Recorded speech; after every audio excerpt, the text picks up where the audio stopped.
Recent டேஸ்ல நிறைய வீடியோஸோட எண்டிங்ல all my friends are toxic அப்படின்ற மாதிரி எடிட் பண்ணி இப்போ நிறைய ட்ரெண்ட் பண்ணிட்டு இருக்காங்க. அந்த எடிட்டை எப்படி பண்றது அப்படின்றதுக்கான எடிட் டுட்டோரியல் வீடியோ தான் இது. இதுக்கு உங்களுக்கு ரெண்டு வீடியோ தேவைப்படும். ஒன்று, எந்த வீடியோல நீங்க அந்த all my friends are toxic அப்படின்ற எழுத்துக்கள் வரணுமோ அந்த ஒரிஜினல் வீடியோ ஒன்று.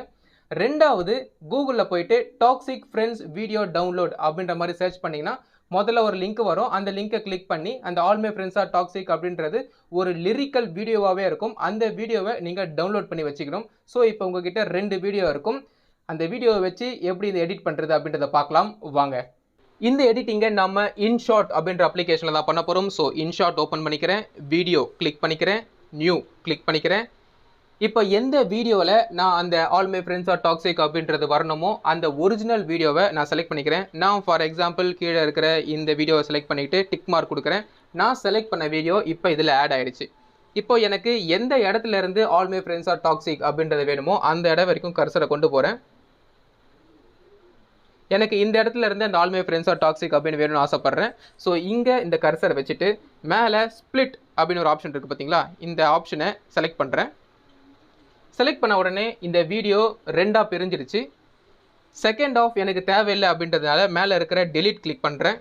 இப்போ அப்படியே லாஸ்ட் ஆப்ஷனுக்கு போய் ஃப்ரீஸ் அப்படின்றத கொடுத்தீங்கன்னா இந்த ஃப்ரேம் இப்போ எந்த ஷார்ட்டில் இருக்கோ இந்த ஷார்ட் அப்படியே வந்து கண்டினியூ ஆகும். ஃபார் எக்ஸாம்பிள் இப்போ நான் கொடுக்குறேன் பாருங்கள், ஃப்ரீஸ்ன்னு கொடுத்த உடனே இந்த ஷார்ட் அப்படியே கண்டினியூ ஆகும். ஸோ இப்போ 3 செகண்ட்ஸுக்கு இருக்குது.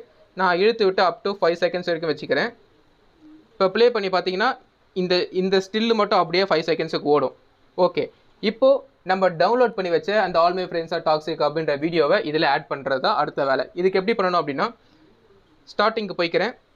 மேலே பார்த்தீங்கன்னா பிஐபி, அதாவது பிக்சர் இன் பிக்சர், இந்த ஆப்ஷனை சூஸ் பண்ணிக்கிறேன்.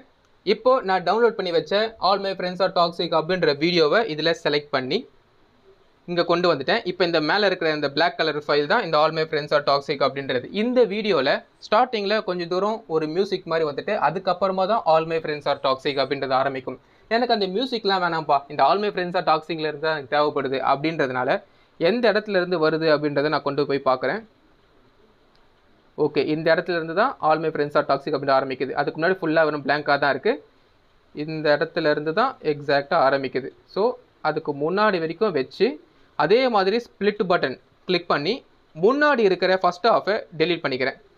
இப்போது எனக்கு இந்த all my friends are toxic எந்த இடத்துல இது ப்ளே ஆகணுமோ அந்த இடம் வரைக்கும் இழுத்து வந்து வைக்கிறேன். இங்கேருந்து ப்ளே ஆனால் போதுமா? இல்லை, இன்னும் கொஞ்சம் முன்னாடி இருந்து வரணும். ஸோ இன்னும் கொஞ்சம் முன்னாடி வச்சு இங்கேருந்து வைக்கிறேன். இப்போது ப்ளே பண்ணி பார்க்குறேன். அவன் நெருப்பு. ஓகே, இப்போது அந்த வார்த்தைகளுக்கு பின்னாடி ஃபுல்லாக பிளாக்காக இருக்குது. அந்த பிளாக்காக இருக்கிறத போக வைக்கிறது இன்னொரு முக்கியமான டாஸ்க்கு. ஸோ அந்த வீடியோ ஃபைலை கிளிக் பண்ணிக்கிறேன். அந்த all my friends are toxic அப்படின்ற வீடியோ ஃபைலை கிளிக் பண்ணதுக்கப்புறம் மேலே பார்த்தீங்கன்னா குரோமா அப்படின்னு ஒரு ஆப்ஷன் இருக்குது பார்த்தீங்களா, இந்த குரோமாவை கிளிக் பண்ணிக்கோங்க. கிளிக் பண்ணிங்கன்னா ஒரு டார்கெட், ஸ்னைப்பர் டார்கெட் மாதிரி வரும். அதை சும்மா இழுத்து விட்டு இப்படி பண்ணிங்கன்னா எதுவுமே நீங்கள் கிளிக் பண்ண வேணாம். ஜஸ்ட்டு அந்த ஸ்னைப்பர் அந்த டார்கெட்டை இழுத்து அப்படி ஓரமாக வச்சிங்கனாலே பின்னாடி இருக்கிற அந்த பிளாக் கலர் ஸ்க்ரீனோ இல்லை வேறு ஏதாவது நீங்கள் டெவலப் பண்ணும்போது க்ரீன் கலர் ஸ்க்ரீனோ எதுவாக இருந்தாலும் அது காணாமல் போயிடும். வெறும் டெக்ஸ்ட் மட்டும் தான் மிஞ்சும். இப்போ நீங்கள் அந்த டிக் மார்க்கை கிளிக் பண்ணிட்டீங்க அப்படின்னா வெறும் அந்த வார்த்தைகள் மட்டும்தான் இருக்கும். இதை நீங்கள் வந்து பெருசாக்கிக்கிறது, சின்னதாக்கிக்கிறது, ஓரமாக வச்சுக்கிறது, எங்கே வேணுமோ வச்சுக்கிட்டு அதெல்லாம் வந்து நீங்கள் வச்சிட்டீங்க அப்படின்னா டிக் மார்க் கொடுத்துருங்க. இப்போ இந்த வீடியோ நீங்கள் ப்ளே பண்ணி பாருங்கள். அவன் நெருப்பு. All my friends are toxic, all ambitionless, so rude and always negative.